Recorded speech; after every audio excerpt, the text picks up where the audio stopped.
I want to welcome you all to tonight's webinar. I'm Chris Ventura, I'm the CEO of Harness Projects. And for those that are joining us for the first time, Harness Projects, just to give you some background, is an education provider. We teach courses in UX design, digital marketing and product management. All of our courses follow a unique real project learning methodology, which basically means that students work on live company challenges while we train them. And we really pride ourselves on being the only provider that helps students gain skills and experience all in the one course. So in tonight's webinar, we're going to be doing something pretty unique out there. We've done it once before and it was really well received, so we thought we'd bring it back. We're basically going to be lifting the hood on what hiring managers are looking for during a UX design job interview. So if any of you have been rejected from a role that you've interviewed for, or you've been into an interview where you weren't sure what you did right or what you did wrong, this is all about giving you those insights. And so we have on the panel 3 incredible UX hiring managers with us who are also mentors at Harness Projects. Each of them has experience recruiting for this sort of space, and I want to just welcome them first. So first on the panel we have Honor Exini. He's the CEO and founder of Cowtree. Do you want to just give us a wave, Honor? Thanks, mate. We have Renan Castro, the head of UX at Helium. Hey, Renan. And Alexis Regan, the head of UX at HSBC Australia. Hi, guys. So thanks for your time tonight. Really appreciate and looking forward to getting your insights. The way we're going to structure the night for everyone watching is we're going to be tackling the UX job interview process, but we're going to take it in 3 segments. So we're going to conduct these 15-minute segments in these 3 areas. The first being career history and experience. So one of our Harness Project students will be answering questions and doing their interview in that part of the interview process. Then we're going to move into UX project experience, so actually showing your project experience and how do you communicate your UX design process, those sorts of things. And then we'll finish off with situational and behavioral type questions, and how do you demonstrate you're the right fit for an organization and what your style is to work with, that sort of thing. So that's the structure, and I really want to welcome and thank our Harness Project students who are also on the panel. Please welcome Ben Eng, if you want to give us a wave, Ben. Heath McGregor as well. Hey, Heath. And Nicolina Christopoulou. Nice to have you all with us. Welcome. And I want to just reiterate to everyone who's watching this, it goes without saying that conducting an interview in front of a live audience can be a daunting task. So I really want to congratulate these 3 for stepping up and agreeing to be a part of this. This session is really a learning opportunity for all of us, with the intention that you can all come away from this experience with some practical tools and insights to really help you in your own UX job search. So let's keep that spirit in mind with our questions and with our comments in chat, and really support these guys as they go through this. Okay, so let's move into the first part of our UX job interview. We're going to start off with Honor, who'll be interviewing Ben, and the theme of these questions will be around career history and relevant experience for the role. So over to you, Honor, and over to you, Ben. Sure, thanks, Chris. And just again, reinforcing that, this is a mock environment and it's an opportunity for everyone to learn. So it's all about creating a fail-safe environment. So yeah, do take note of the questions that you might like to ask. They'll help you get a better insight into what it takes to land a role.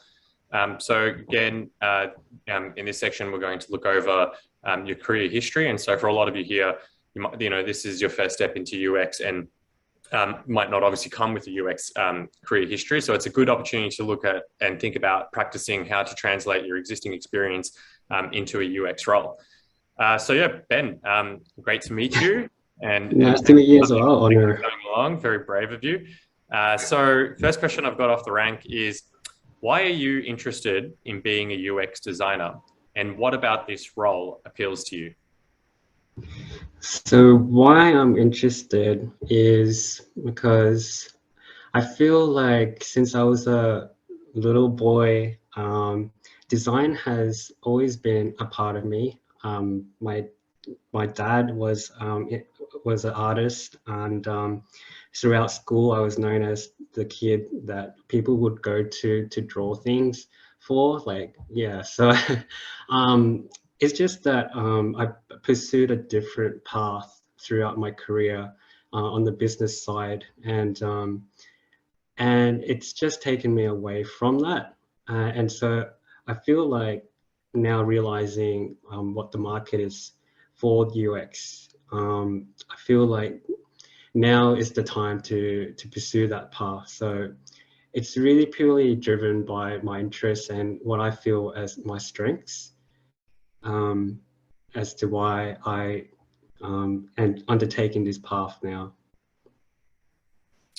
Cool, thanks, Ben. And just for everyone else's benefit, we've got time for feedback at the end of me firstly going through a set of questions and answers. So we'll kind of reflect on some of the responses Ben's given, and hopefully we'll provide insights for everyone else. All right, thanks. So follow-on question, could you please outline your career experience to date, and particularly focusing on the skills that you've developed which are applicable for this role? Sure. I'll start off by saying I don't have any related experience in UX UI. I'm currently working as an internal auditor. So if you think about an auditor, that's quite far removed from being a designer. I started working in government for most of my life. So that's just basically, I started as an IT graduate, and then worked my way through to, the different areas within government. I did do some work in PMO, project management, and I would say my roles there, supporting the various projects in various different capacities, such as a business analyst and a change analyst, and dealing with different stakeholders within that capacity, has given me some transferable skills which I feel can help me within the UX UI roles. Moving on from PMO, I then worked in audit, and I've been working in audit for about 5-6 years.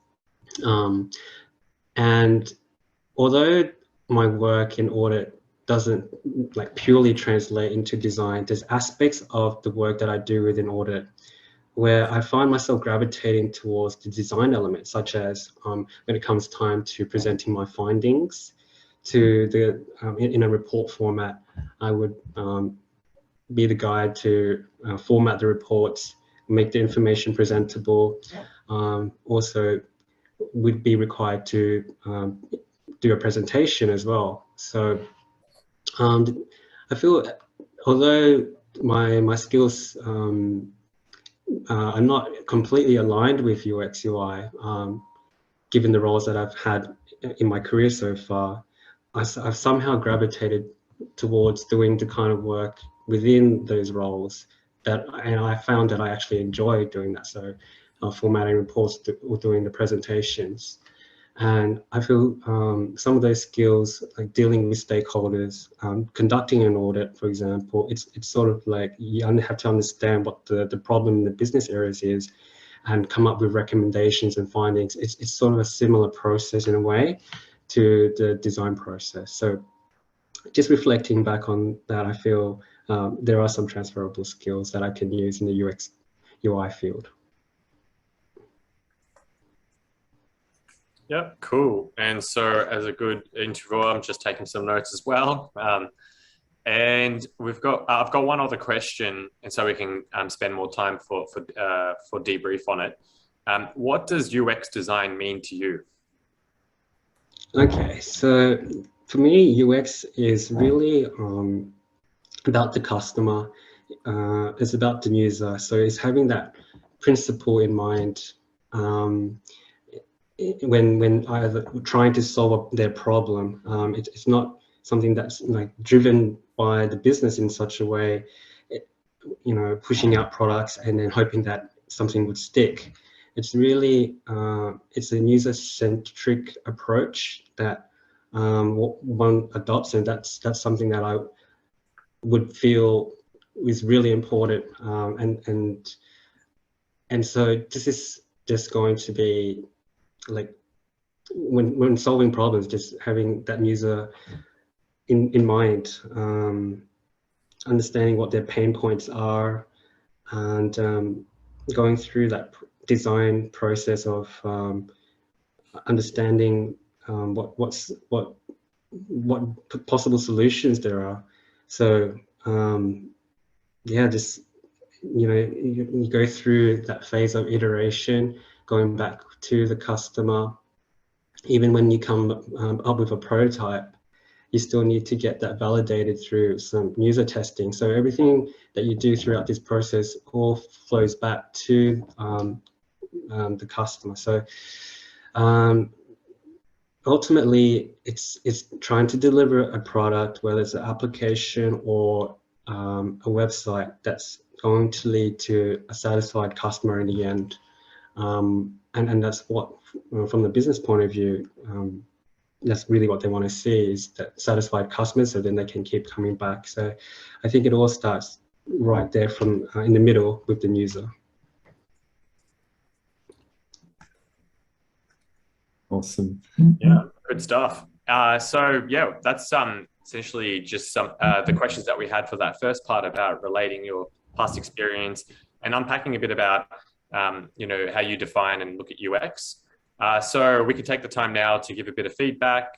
Firstly, great job again, Ben, for being the first off the rank to give that a go as well. It's definitely not easy doing this, also in the environment. So good job. Yeah, thank you. So the way we'll do this is we'll, between the three panelists, we'll kind of give feedback on each of the questions, and then we'll and give you a chance to respond to it as well. And not sure if we're taking any questions from the audience. Chris, I'll leave that one. So for the audience, feel free to use the Q&A button just at the bottom of your screen. Post questions. Obviously, if it's relevant to this particular topic area, we'll try and fill them within the time frame. Otherwise, we will have a more extended Q&A section at the end. So we'll try and get to all of them then. But yeah, let's go around the panel and give Ben some feedback on the questions that he answered, and try and delve into some of the insights that we can provide for everyone. Cool. So on that, if the others are okay, I'm happy to go first. And we'll start with question one. So just a reminder for everyone, why are you interested in being a UX designer, and what about the role appeals to you? So what I've got for that is, I love that you kicked it off with storytelling. You're connecting to your earlier days as a child and your love for art and visuals, and wanting to reconnect with that interest. I think that's great because firstly, any kind of person in a design role capacity, a lot of it is about storytelling, particularly in the UX realm. You're there to be the voice of the customer, to be able to communicate your findings to your stakeholders inside of the business. So storytelling is, known as like one of the most powerful means of communicating. So it's great that you kicked it off with that. Everyone loves a personal story as well. I do. It lightens me up just hearing it. So hearing your personal connection and an emotional connection to it. For me, the bigger part of that is, I want to hear your passion, which I got out of you talking about why you really like the creative aspects of design. And what I want to hear from a hiring manager perspective is deep desire. I'm a person that's kind of faked it till I made it to any kind of role I jumped into personally. And I think when you've got deep desire, it gets you through any hurdles at the end of the day. So for all of you that are looking to make this jump into UX, I think if you really show that you really, really want it, a lot of hiring managers will give you a chance. I think, I'd take a motivated individual who's got a growth mindset over, a long history of, background or experience most of the time. So that's really important for me. That's some feedback I've got on that. I think just a small point is I noticed that your energy picked up, Ben, as you were responding as we went through the questions. I think it's pretty, that's pretty fine in this environment where you were the first to go. But one thing I'd look at is just, come forward with that energy strong right from the start if you can, as a feedback point. But that's me. Over to the others. Thank you, Honor. Right. Alexis or Renan? Yep. Yeah, Honor brings a great point, and I fully agree with him in terms of the motivation piece. Is probably on those types of questions that you ask about your history. Like, we want to feel that you're driven, that you really want that, what you're aiming for. So if you can feel that vibe that, yeah, like I love UX, although like I don't come from a UX background, is the first job that I'm searching for in this field. Like I really want it. Like I love the field. Like I'm very motivated about it. And the more you transpile that energy, like the more the recruiting agent will get excited with you. And as you tell your story, you become more relatable and personal, as Honor mentioned. And that energy of like, I'm telling my story and I'm also making you believe that I love UX. That's what we want to feel. Because if you feel that, like the experience of being a great designer, it's kind of secondary at that point. Like it's more about you as a person. Like, can we believe that you would be a great fit for running after whatever you need to run after, right? Like it doesn't matter if you don't have the experience, but if you have the drive, it's a good opportunity. Yeah, so that's very like, and that comes with practice as well. So I advise you and everybody in the audience, like it's good to practice that, becoming more confident about how you speak in general. Like it's not, you use a lot of, and I believe we're going to cover that in the next couple of questions, but you use a lot of terminologies that don't transpile confidence. And it's not like, for example, you mentioned that you didn't, your skills didn't translate to UX, but like a lot of skills, even if you never worked in UX in your life, just the fact that you communicate with other people, you talk to people, you participated in interviews in your life, or you did interviews in your life in other things, all those little skills, those are transferable to UX. So there's a huge number of different skills that you can bring into UX, regardless of your previous life, pretty much. And you need to be very confident when talking about that. You can mention that you're not like a visual designer, for example. Those are very hard skills, but the soft skill side, like you can transfer everything, like the communication, like how you speak, how you listen, like active listening. A lot of soft skills you can say with confidence that you have all of those. So, and once we feel that confidence coming from you, we become a lot more confident in give you the opportunity. So that's, and it comes with practice. Yeah. Thanks, Renan. Just building on that. So beyond drive, as a hiring manager, I also look for people that are curious. So one of the transferable skills, even if you don't come from a UX background, is how curious you are in your current role and any roles that you have actually worked in. If you're the type of person that would ask the question, so why is something the way it is? To me, you're being curious and you have the attitudinal strengths to actually become a UX designer, because quite often being a designer is just being able to ask the question why, instead of just taking a brief as it is, just jumping straight into UI designs. You have to take them back to the left side of the diamond so that they could go back to research and make sure that they understand the customer problem. Thanks, Alexis. All right, so we'll go on to the second question. Just one point on it before we go ahead. So I think everything that the panel said is really valuable feedback. I think, Ben, with a couple of your questions, you were nailing the connection to emotion in the very first question. As soon as you went to that childhood thing, I was like, awesome. I'm feeling a human connection with you, and you can take that further. So go away from this and think about how do you continue using that narrative throughout the reasons why you would be a great fit as UX designer. Because to be honest, you've been passionate about this since you were a child. People approached you because you magnated that energy. So I think that really spoke to me when I heard you. And the only other thing that just I picked up on is you mentioned in the second question that you have transferable skills, but then you went and just spoke about the next part of your explanation about your career history around the work that you did. But there was an opportunity there to talk about specific examples. So I had my thoughts. Yeah. Yeah. So we're going to get into the second question next, Chris. Okay. Have we got time for that? Yeah, no, we do. So let's... Yeah. Okay. Awesome. So yeah, the second question was about outlining your career experience to date and the skills that you've developed, which are applicable to this role. Something that I noted that you mentioned at the start, Ben, and it's actually come from the audience as well, from Delilah about is it good to tell a hiring manager that honestly I don't have experience in UX? And Ben actually started his response by saying no related experience. I would in both counts probably refrain from that type of framing.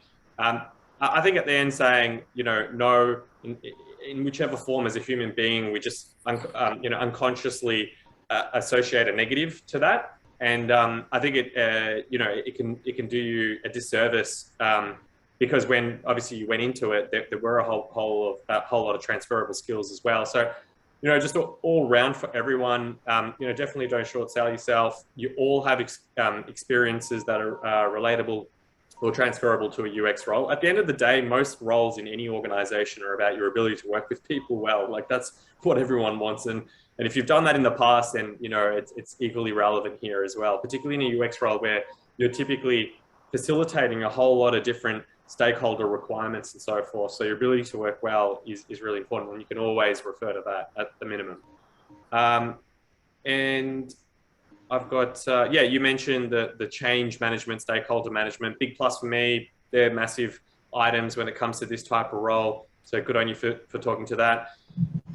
You mentioned in your PMO role, just generally, this is more general interviewing advice, but avoid using acronyms. Assume that your audience doesn't know what any of the acronyms are. So just spell that out. It's always good. Good stuff on the audit role and, with your findings, making the information presentable and actually presenting that. Again, big part of, UX research is to find those insights and communicate and influence your audience. And towards the end, I think you said, you said, I feel there are some transferable skills. I bring more confidence to that. They're totally transferable. Own it. And yeah, they're some of the high level points for question 2 from me. Anyone else? Great. Yeah, and I just reiterating exactly what you said, like confidence again, bringing back to that, and believe in yourself every time, like build that up, like believe that you have the capacity to do whatever you put your mind to, right? Like if you go on a job, that you have the capacity to learn. So believe in that, like, and sell that to the recruiter.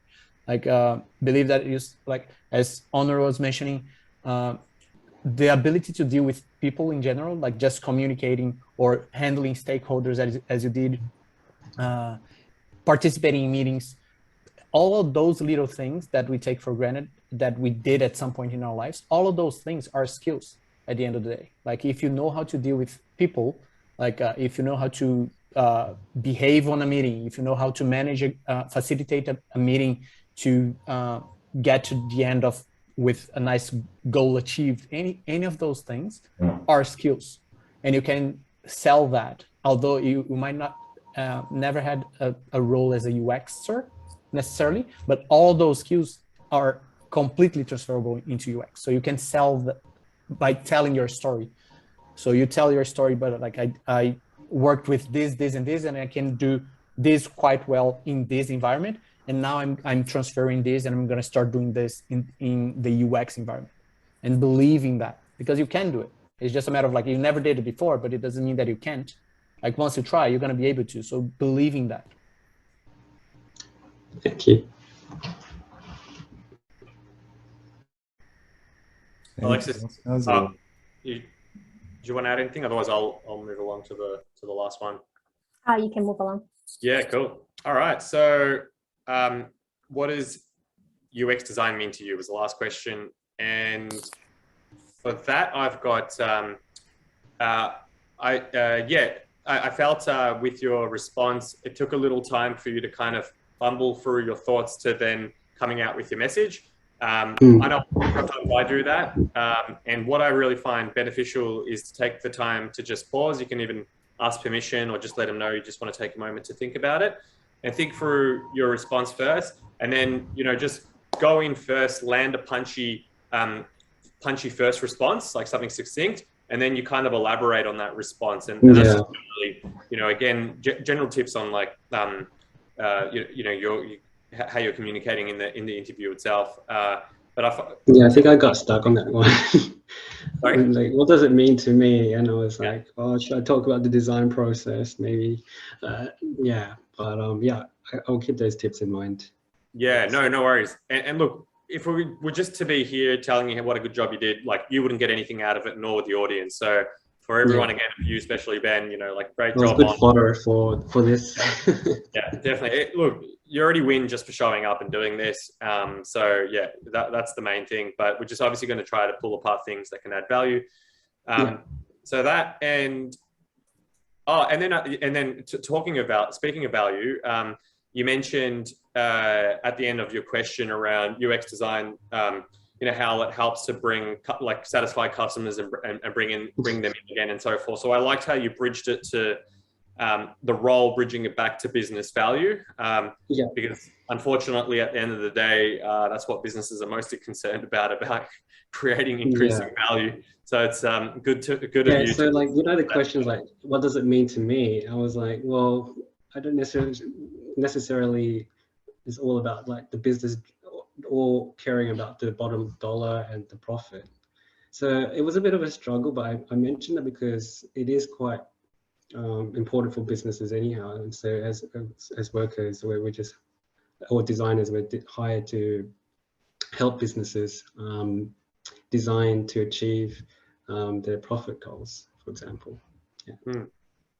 Yeah, I mean, you could say profit goals, but potentially, the way you said it around like creating value for customers and so forth, and therefore to the business, like it's probably a bit, sits on a bit altruistic level than just the bottom line. So yeah, I think you did a good job with that. And there was a question from the audience. This one was an anonymous one.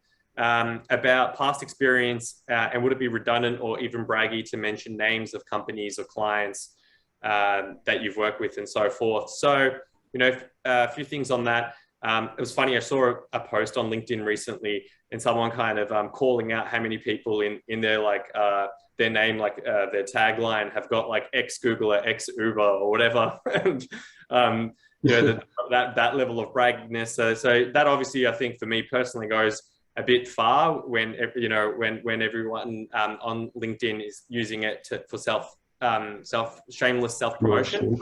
But name dropping, look, it still works. Social proof, it's a proven fact. What you're trying to do is build credibility with your audience as quickly as possible, dropping names of companies that you've worked with and so forth. People listen if you said you've worked at Google and this is what I learned there and this is what I think the opportunity is in this role and so forth. So yeah, it does work when you do it humbly and authentically. Building up on that answer, just about the last question.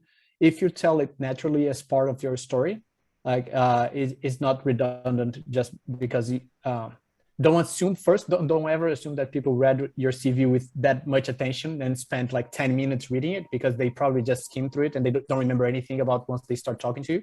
So assume they never saw your CV ever. And telling your story again and mentioning the names of the company, as long as it's natural and conversational, is completely fine. So it's not redundant at all, as long as you don't forcefully insert the names there and start throwing names just for the sake of throwing the names. So if you're telling your story and you mention that by year X, you were working at this and you learned about this and that and you improved your skills and you continue telling your story, it's fully normal and you should do that. Yeah. Just to add on as well, I think also depending on the role that you're applying and which industry it belongs to, some industries are quite nepotistic. So you have people always moving around. Therefore, the hiring manager might know someone at the place that you have previously worked before. So by just mentioning where you have previously worked, sometimes builds that social credibility as well, because that hiring manager could go, all right, I know the culture there. I know someone that used to work there, and that could actually work out in your favor. Awesome. Great. Well, thank you, Ben. That was such a great segment. Appreciate your time on that. Feel free to hang around and watch the rest. Yeah, can I just sit back here? Yeah, totally. Thanks for the feedback, guys. Plenty of things to work on for me, but thank you. No, you did great, man. I think, with a bit of practice, you'll nail those interviews. All right, so we're going to jump to the next section where we're going to actually now dive into a specific UX project and the experience from that project. So Heath is going to be the student that will be demonstrating his project portfolio, and we've got Renan who will field the questions. So I'll pass it over to Renan and take it away. Yeah, thanks, Chris. Yeah, Heath, hello there. Hello, Renan. So let's start with you now.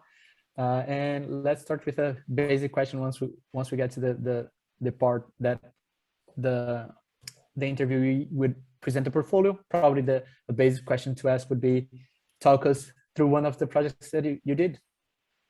Okay, so I'll share my screen now. So Yes. let me just give you some permissions to do that, mate. I think you should be able to do that now.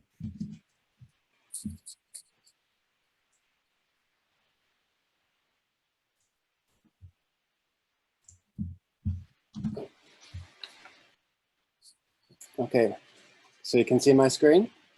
Yes, we can. Okay, so this was a project that I did with Harness, working with IKEA on the in-store customer experience. I had a great time doing this project, and it was more of a prototyping rather than a research-based project. Yeah, so what I came up with was an in-store touchscreen and adding to the existing IKEA app.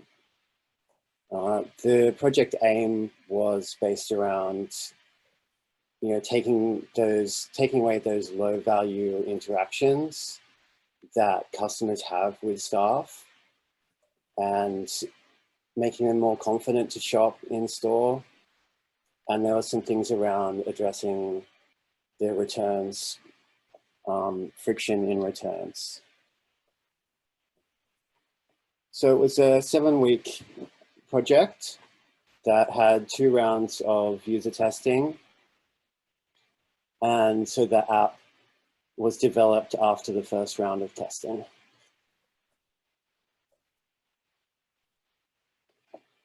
So we were provided with a research report and transcripts from interviews with IKEA co-workers.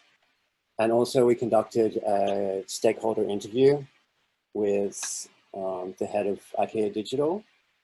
So here I'm highlighting that this was, towards the tail end of the design thinking process. So I developed a persona which helped me, through the process, think about the pain points and motivations, and helped me remember how to source participants, as in, finding the right demographics. So I started off sketching wireframes, and yeah, I took a number of these ideas into prototyping. So this is I developed 2 lo-fi prototypes. This one was based on progressive disclosure. So we were trying to address customers answering finding their own answers to questions that they would normally ask co-workers. So it was about trying to organize this information in a way that made sense. So this was another lo-fi prototype that I developed. It was more based around other design patterns to do with social media. So this was something that this demographic, this was a common interface that they used. So, and this also gave more room to show content rather than, a more menu heavy, progressive disclosure style interface. So I tested this with 3 users in the age range of the target user, and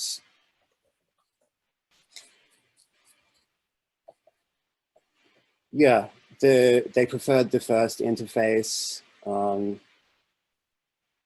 was a lot of, they felt overwhelmed by the second interface. So like the progressive disclosure idea was definitely something that users wanted.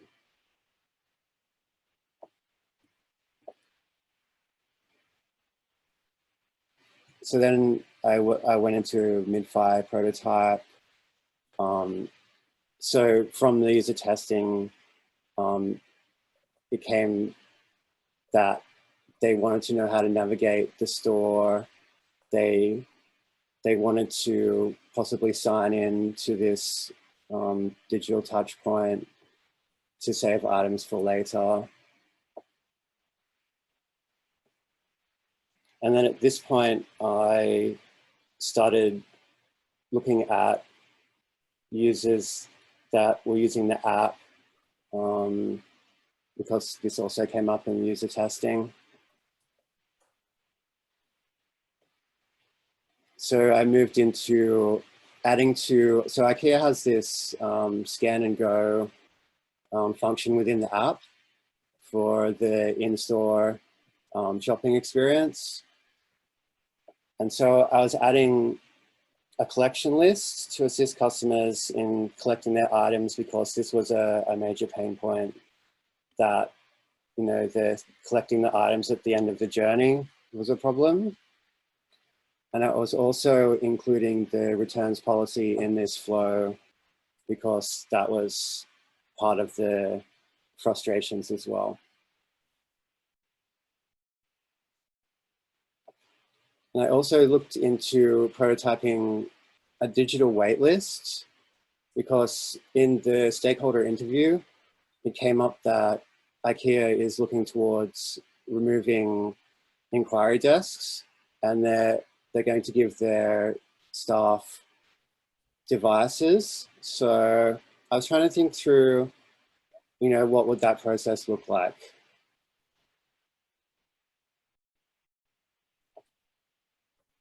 So I did some usability testing of the app. There were some major usability issues. Only 22% of the participants could complete the tasks that I set.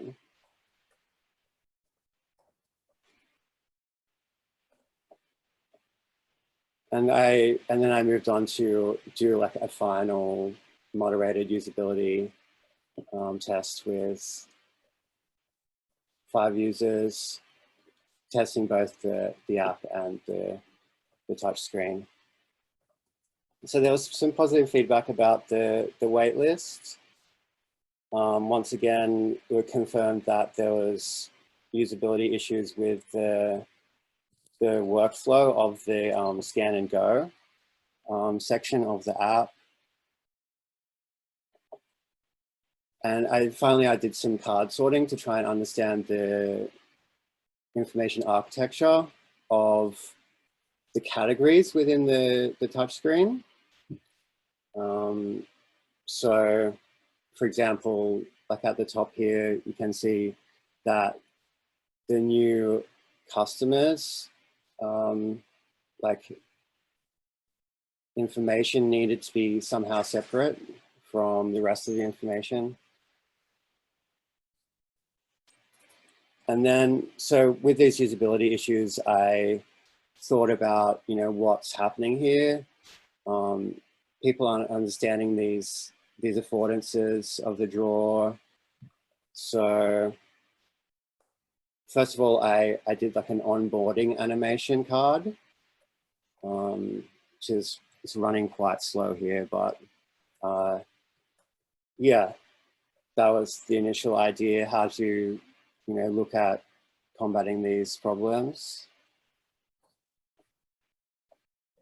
And then I thought about using text-based tabs on top of the drawer, but this seemed quite cramped and didn't really go with the aesthetic. And I finally settled on the icon buttons as a solution.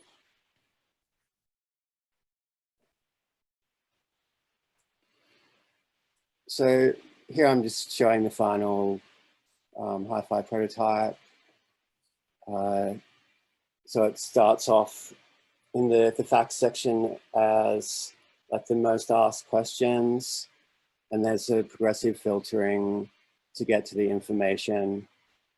And there's also like horizontal scroll to access the different cards, if there was a lot of cards in the section. This is the screens from the final, the app screens.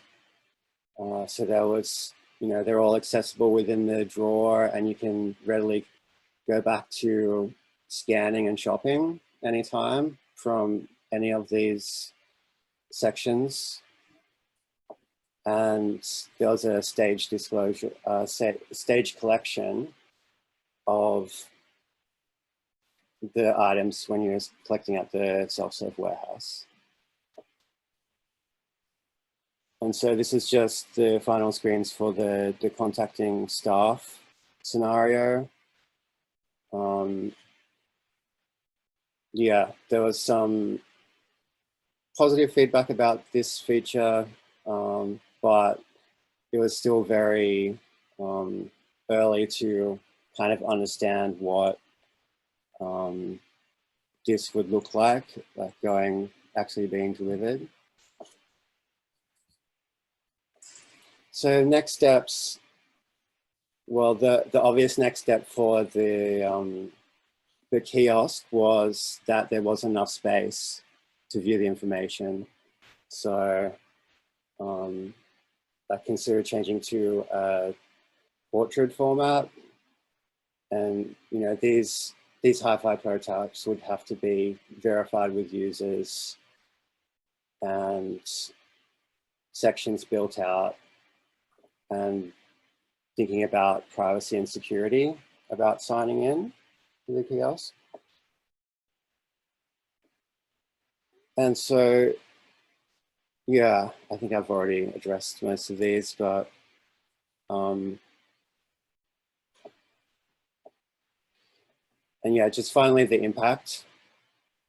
They really liked the ideas that the project delivered, and it was going to be forwarded on to specific departments for future projects. So yeah, that's it, Renan. Okay, thanks for that. I'm gonna move ahead and ask other questions, and then we're gonna give a general feedback at the end, so we can move a little bit faster, I believe. So if I were to ask you, how would you summarize like the business needs and the customer needs in this project? Like for this project specifically, what would be your summary for the business needs and the user needs? So the business needs were to actually free up the staff to be more involved in high value interactions and sales interactions, and not be involved in low value interactions about where is this, where is that, how do I find this, that type of thing. So that was the business needs. The customer needs were all about their shopping experience, like making it easy, helping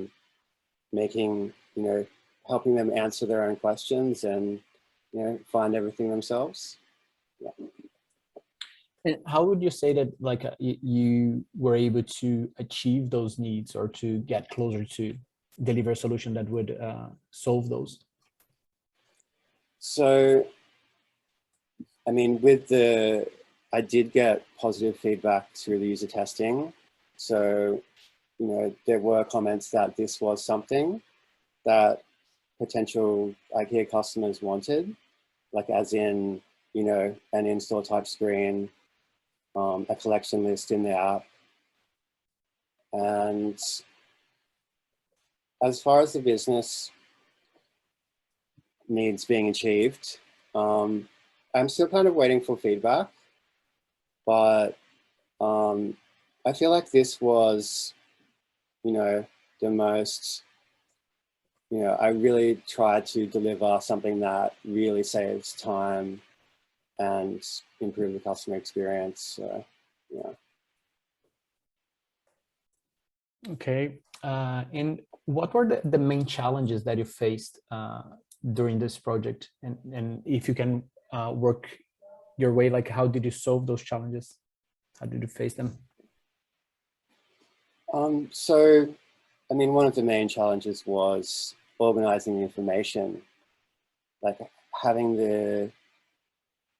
in the type screen so that users could actually find the information they were looking for, but not be overwhelmed with too much information at once. So, and I feel like doing the card sort really helps me nail down, how to organize that information. And yeah, the other main challenge was how to solve the usability of the app. And like, as I showed you in the portfolio, like I went through a number of different ways that could be solved. Yeah. Okay, and one last question, like what were the key findings from the different research methods that you used that surprised you or were like a good confirmation of an assumption that you had? Like what were the main key findings that come to mind? Well, I guess basically people didn't know how to use the slide up the drawer in the IKEA app. And this was confirmed through multiple testing. And then when I presented to the stakeholder at the end, they were like, oh yes, that's under review. So yeah, that was something I found quite interesting. Yeah. Nice, thanks for that. Anyone want to ask a specific question before going to feedback? You guys are good? Yeah, we can jump in. Okay, yeah. So let's jump into the feedback mode. Great job with your visuals. Overall, like great presentation. Slide deck quite well assembled. And overall, like you did a good job on presenting the process.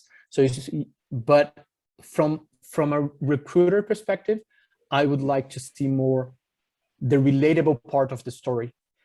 With the highlights of the process. So you did a great job like specifying like I did this at this point, like I went through this methodology, and that's a good thing. But I missed a little bit of the relatable side, the personal side of the story of the user. At the end, I didn't relate to any pain points or any problems, like I didn't feel that connection to a story. And my suggestion on that to all of you is try to create, as Honor was mentioning on the first block, like try to create that storytelling of the user. And it helps you if you can maybe create a story of a fictitious user and run that story throughout your description of your project. If you say, yeah, I'm going to tell you the story of Mary. Mary is a person like, and then you kind of describe the persona a little bit. Mary's like this, she has the difficulty like of doing this specific action, and she went through when she needs to do this action, she used this products in this way. However, there is a problem in this specific task, and I run a research at that point to discover this thing. And then you kind of insert your research methods in that story, because then you start telling the story, and we relate to that kind of flow of you telling the story. And as you insert the methodologies in that story, it makes everything a lot more personable. But so it's just a tip, like you did a good job on the methodology side, but I missed that other bit. Yeah. Other things, let me just check my notes quickly. on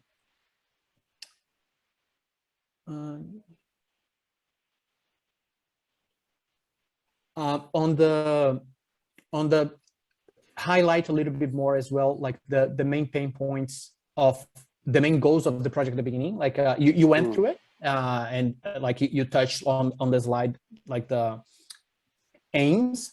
But if you can focus, and again, comes back to the storytelling, right? Like you kind of open up saying, look, those are the main problems that I went out to solve when I started this. And you tell their story, and at the end, you do a big impact again about the results. And you did have the slide about the impact, and you mentioned like, but it's a short paragraph there. You can highlight a little bit more that part, like show the impact, and then show like a results in other areas, like how were the feedback from a user, maybe insert like a quote from a user that liked during your customer interview. So how were people feeling about your last test that you did? So all those little touch points that you can enhance the main feedback that you got from the project, like maybe a quote from your stakeholder saying that they really liked it, and also from a visual standpoint in your high fidelity prototype at the end, like you did a great job on the seeing from a high level, like, and seeing the multiple screens, but then add a new slide with like a one single screen, like a major view of one single screen, and the reasons why you got to the solutions that you got. So select a screen that you can sell it as the like good features that you developed for that specific screen, and the reasoning on how you got there for one single touch point. So you don't need to tell the story of everything, but highlight like a big last, like a high fidelity prototype, and then you can run the interviewer through those and your reasoning to get to those results. That's very like again, very personal, and it sells the idea, it sells a lot that your skills as a designer on how you got to that, and it shows like a specific point of your design that can be very powerful method to convince recruiters that you do have the skill and you do have the argument before the to do that, and the rationale behind it. Yeah. Right, so thank you. Open up the floor to the other speakers while I think about more feedback. Yeah. So adding on to what Renan has said, I think that in the second question you answered, it shows that you really understood the business needs and customer impact. I just wish that, you know, some of this information, you actually brought that as part of your storytelling when you were giving the presentation, because that would then make it more engaging. Also, when you're just going through a presentation, typically it'll be in the form of a PDF or over the phone where you're trying to walk through somebody to understand what you're doing. The screens are therefore very small and not interactive. So we then rely on your energy and storytelling ability to visualize and understand the value of your contributions to the projects, because we can't actually see how skillful you are as a UI designer if that's what you're pitching for as well, because we can't see the prototype in action. Yeah, so that's my main feedback. Thanks. Chris, do you have any comments before Yeah, sorry, just kind of clicking on unmute and so forth. Yeah, I think Alexis mentioned a great point. Just thinking about the readability, accessibility of what you're presenting on a screen. So as an example, I've got a Google Doc where I'm typing notes alongside on the side of my screen at the moment, and so my Zoom screen's not full screen; it's smaller. And that could be the case for a lot of other people that, you know, you don't know what screen size they're working on. So there's just general rules of thumb. I think, I forgot what the exact figures are, but, you know, 18 point, you know, font size at minimum or something like that for your text. So it's all readable because you've got great content there. It's clear. It's just a shame if the audience can't follow you along that journey. Cool. I liked, you know, you used a few industry terms like progressive disclosure and so forth. So it's just kind of shows you, you know, you're in the inside in the crowds.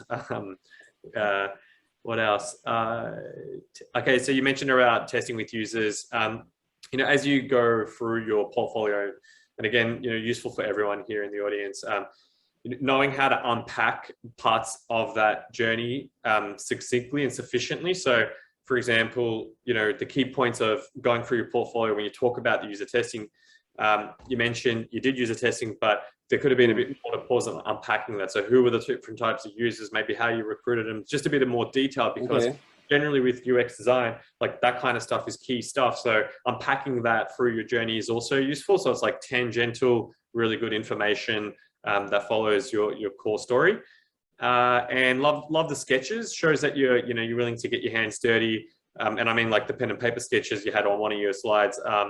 Because sometimes, in fact, like some designers will want to just go for higher fidelity work, and so to show that you can get your hands dirty and do low fidelity, to show that you can quickly like iterate on things, that's really cool too.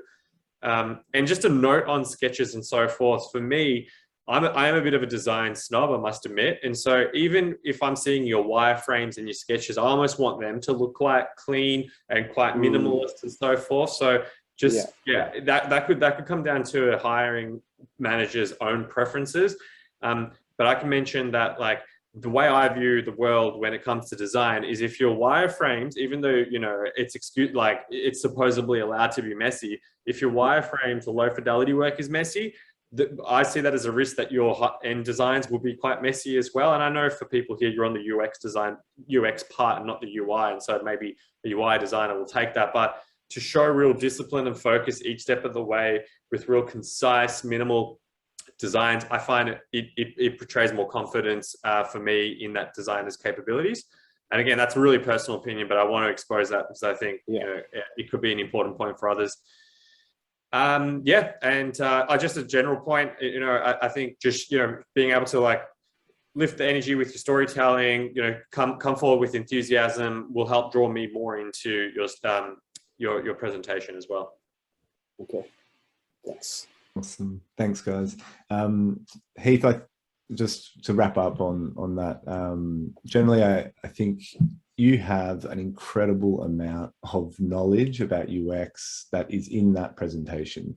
There are things you were referring to that, I've seen a lot of graduates go through our program that don't necessarily get to that level. And I think you should be really proud about, how much you've been able to retain from our projects. And really the biggest piece of the feedback to give you that edge when you're out there applying for real jobs is you've got your process down pat. You just need to bring up the storytelling, like the guys said. Once you've got that story interwoven in your process, it'll all come to life. You've got it there, your visuals are slick, your presentation is slick. I know, and maybe for everyone's benefit, Heath had about a week of notice, probably less than that, before we decided that he would be part of this panel. So that portfolio piece was a submission to IKEA. It wasn't necessarily created for an interview. So I think you get a little bit of a pass around how it was presented for this type of format. For what it's worth, for this format, one really large font sentence per slide just to explain the key takeaway that you're trying to communicate, because it will be hard for people to read all the content while you're talking and trying to take in all that information. That's much more for someone who, it's a project submission and they need to go through it in detail in their own time. But you've got such great work there that, I look forward to seeing it in a portfolio format, and, we'll support you on that. So great job, mate. Awesome. Thanks, Chris. Thanks, guys. Yeah, that's pretty much like combining your presentation and Ben's presentation as well. It comes back to like overall, like we want to see the energy and we want to see the motivation, and that's hard for most people regardless of the field, because you need to be pretty much a salesperson of yourself. You're selling yourself, and you need to sell yourself as the best product in the market for that company. You need to kind of bring that energy of like, I'm the best thing you can find today. Like if you don't hire me, you're missing the biggest opportunity of your life, and you need to like bring that energy with you. And it's hard. Like it's hard because we don't have that practice. Like we always think of ourselves that, I'm not that good, I'm starting, but you need to bring that energy. Like you need to believe in yourself, and you need to say, look, I can do this. Like I'm really good at what I do. And although I'm starting, I can deliver like amazing work, and bring that energy with the storytelling. And summing up to what Chris was mentioning regarding the presentation of slides itself and answering one of the anonymous questions about how much text is too much text. Ideally, during an interview like that, as Chris mentioned, like big images, like single line of text, just a big insight of what you want to present on that slide, pretty much. Like maybe a subtitle of some sort, just if you couldn't fit everything in one sentence, but try to keep text extremely short because we barely read anything. Like we see the slides as a blur and we pay attention to what you're talking about. So the storytelling of how you're describing the whole flow, and goes back to my initial point of, if you tell a story of someone and you relate to the customer, it makes a lot easier for us to follow your whole story. Because if you start telling the story of Mary, and then Mary did this, did that, like we start relating and remembering each step of the way. And then the slides are just there to present like the visual, so we can have an idea of how you organize yourself from a methodology standpoint, from your design skills and all that. But like text-wise, keep it very short. The other question on the Q&A that we can answer now is, what aspects of your case study should we emphasize more when while presenting it? And I would suggest, again, like start with a really good problem statement. So what were you trying to solve on that? What were the overall problem about that project that you did? Like what you went out to solve at the beginning. Then you tell the story, and the story can kind of go fast. You highlight a little bit of like the methodologies you use, what you did on certain points. And then another big highlight at the end of okay, I came from here, I arrived here, and the reason you arrive here and how I measure the benefits at that stage. Like how can I prove that whatever I'm delivering here, it's solving that initial problem statement. So pretty much like highlighting the beginning and the end, and telling a quick but like a relatable story throughout. So that's what I would suggest, if anyone wants to complement that. Yeah, and one thing about being relatable, just to add on to what Renan has to say, is that a lot of companies rely on recruitment firms, and recruitment companies, they are not design practitioners. So when you go into detail about the technical skills you have in UX UI, they're not going to get it. But when you make it personable and relating back to, you know, customer impact and business needs, then the recruiter could actually make sense of it and go, yep, this person has the skills for this company. So just a tip to get shortlisted for major companies, especially. Very good point. Absolutely. And just following on from that question in the Q&A about which parts of your case study to emphasize, your audience, like who your audience is very important, right? So if you're, you know, presenting to the head of UX research, then you want to demonstrate some of your research case study elements, perhaps more, particularly if it's a research role versus UI role. But outside of that, generally, you want to just try and highlight where your main strengths are, and really show how your strengths will express themselves in the project work that you delivered. So be very conscious about thinking about that and being aware of, you know, where your abilities are, particularly at that early stage of your career. Cool. Other questions that we've had on Q&A, just having a look here. So when a digital portfolio website/file is shared with the hiring manager or interviewer, how detailed should it be? Should it leave room for conversation where there's a chance for the candidate to talk through their work in detail? Does anyone would like to answer that question?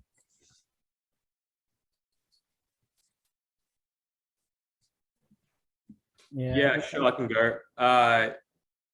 Yeah, I would say room for conversation is good. I think generally speaking, in this bite-sized economy and like sound bites, we all have fairly short attention spans. So to even just keep us paying attention, getting us involved in the presentation through pausing and asking if you know your audience has any questions and so forth. It's a good way to just check that they're still, you know, paying attention. Yeah, that's my comment on that.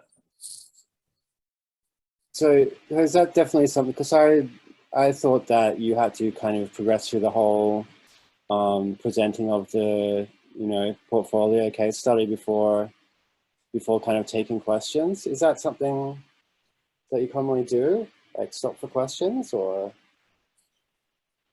Well, you can always clarify it up front. I think everyone's preference is probably quite different. So, for example, when you're asked in a real life case to go, you know, in an interview to go through your case study, you could just preface it whether they'd like, you know, whether they'd like to ask questions along the way or leave it to the end or so forth. So you can always kind of do that by consent if you like. Okay, thanks. And perhaps be ready, Heath, for situations where the hiring manager might dictate. So I've presented to a lot of people, and some people will just interrupt you and ask questions because you said something that really they want to drill down into. And so some hiring managers will let you just speak, and it can be really eerie because it's quiet in the room. You don't know, you don't have any sense of their response. And so you don't have a lot of cues on how it's being received. So as you develop your experience with presenting it, perhaps you'll pause and ask for questions and give them a chance to give you a chance to gauge where they're at and what they're not understood, what they have understood, so that you can tweak on the fly. As you get more confident with your work and the story that you're telling, you can do that more fluidly. But yeah, I think in the initial stages, you want to sort of get that narrative solid. And as Anna said, I think asking up front, you know, what the expectation is will give you the pathway that you can expect to follow. Yeah, what I usually suggest to people, and what I did in my career, was always trying to come up with a nice and short story for my portfolio pieces. Like I would talk about the story like in a few minutes, like 3 to 5 minutes maximum. Like just tell the story of the project, very punchy and quick, but then ask the recruiter, the interviewer, what they want you to dive more into. So you say, look, this is the high level story about the portfolio. What do you want me to go into more detail about now? And then they can specify, and then you create that conversation. Because the more you can like create that conversation around the interview itself, like, and become more of a friendly conversation instead of that hard like interview, the better, the more relatable. Like once you leave the interview, like the recruiters will remember you as that friendly person who they had a nice moment with. So if you can convert that interview scenario into a nice conversation, that is to your benefit. So usually I focus on short answers at the beginning and then ask them questions about the answer that you just gave. So you give a nice answer and you say, okay, what do you want to know more about this? Did I answer your question? Like, do you want to know more about certain aspects of this or that? And then you try to start like that back and forth instead of just like a question, answer, question, answer, question, answer. And then you start a better conversation. Great. Okay. Moving on. Just one other question from the chat. What would be better to present during an interview, a PDF format of your portfolio or your actual online portfolio? What are your thoughts, panel? I'm happy to answer that. I prefer PDF. The only reason is because the moment you get into a web-based portfolio, and if you try to create a lot of sleek animations involved in there, then your hiring manager is going to be drawn to that and start critiquing the look and feel of your portfolio, which isn't the point of it all. You're interviewing for a specific skill and you're trying to showcase what you can do, and you don't want to have, you know, the overall look and feel of a theme that you might have used on your portfolio to distract on what your goal is. Great, thanks, Alexis. Okay. The other questions we'll leave for the Q&A section, so it's a little bit unrelated, and we'll move on to the next section. So big thank you, Heath. Appreciate you taking us through that, mate. Great work. Thanks everyone for your feedback. It's great. All right, pleasure. Okay, so on to the final interview section of this webinar before we go into Q&A. So I'd like to welcome Nicolina, who will be being interviewed by Alexis, and this will be around the theme of situational and behavioural fit for the role. Take it away. Cool. Hi, Nicolina. Thanks for joining. So I just have 5 or 6 short questions to ask you just to unpack how you work under pressure or in challenging situations. So my first question is, could you tell me about a time you had to work with a challenging stakeholder on a design project and share why you felt that the stakeholder was challenging? Yes, first of all, thank you for your time and thank you all for being present for us. Yes, so probably our last project, I don't know if I'm allowed to mention which project was this.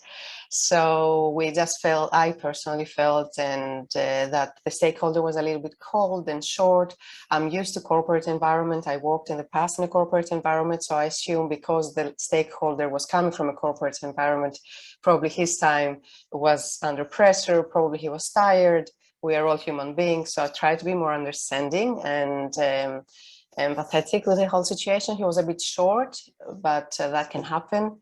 So the answers to when we did the stakeholder interview actually were a bit more short and kind of felt with the answers that was underestimated our ability to solve the problem. And when human-centered design was mentioned, he just said to me, I was asking this question, she was like, okay, yeah, another human-centered design.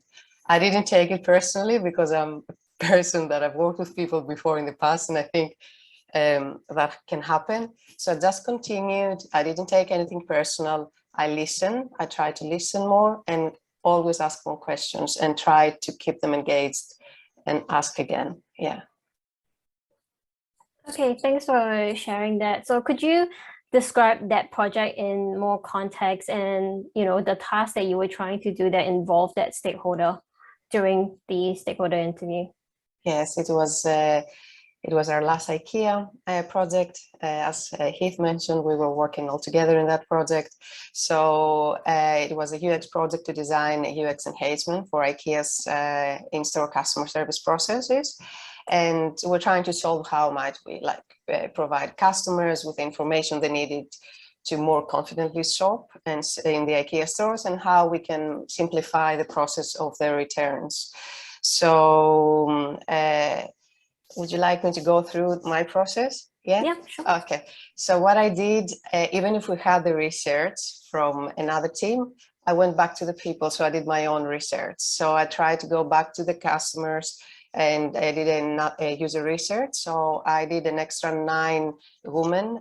He gave us all the details about the target, the audience, demographics. So I did my own research. And that's where I think I found my answers to the problem. So they actually gave us all the answers. So then we conducted initially the stakeholder interview.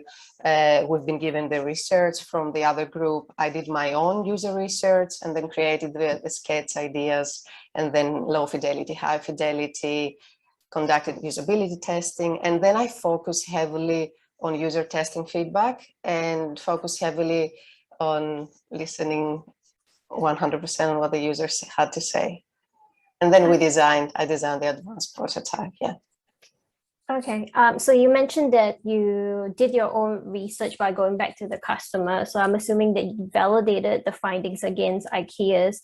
Did this help you, I guess, draw the stakeholder in a little bit more? Did you manage to convince him of, you know, the research methodology and why you're doing this and the value that you might bring?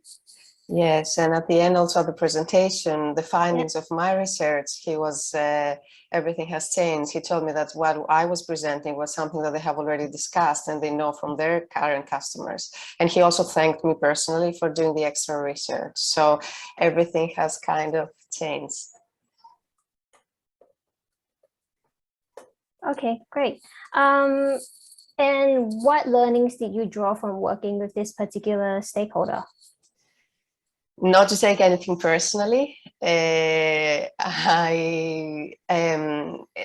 communication is key, and clear communication between the stakeholder and also us from the other side, and being collaborative and active listening to what they need, and always trying to do my best and do our best to understand their point of view more than having in our mind our solution to their problem. Cool. And just one last question here. How do you respond to negative feedback? typically. And this might not be related just for this project because obviously your stakeholder time was very limited. So you could draw upon your past experience if you need to. I have a more holistic way of living even in my personal life. So I practice a lot of yoga every morning. So at 5 o'clock I'm on my mat. So yes, I think in my 20s I used to take it personally. Then currently I'm training, like I'm teaching, I'm delivering business innovation, and I'm always around people. I've trained people. I am mindful when I give feedback myself, and I don't take it personally and I always think it's an opportunity to grow, because some other people see things in you that you don't see. And if you take it as a growth opportunity, is a win. Cool. Thank you for sharing. I really like that you shared that personal story of how you teach yoga now. So that's great. I think that's all the questions I have for myself. I think I can open up to some other feedback from the panelists before I jump into giving mine. Would anyone like to go first? I have one question, like how do you work on teams, and if you can tell a story of you working with a team of different professionals with different skill sets? How do you work on that environment? How do you try to manage yourself in that? Yes, my current role is teaching. I'm teaching business innovation and leadership. So we have in our team group of students, we have people that they might be doctors, people that they might be designers. We have people that they are from different backgrounds. So I think connecting, having a true connection with each of them personally first, and then bringing them all together. And when there is a problem to be solved, mindfully and carefully choose the people that they have to be involved in the team, instead of bringing all of them together. People that they will be a plus, people that they will engage a little bit more, and they will actually help actively to solve the problem.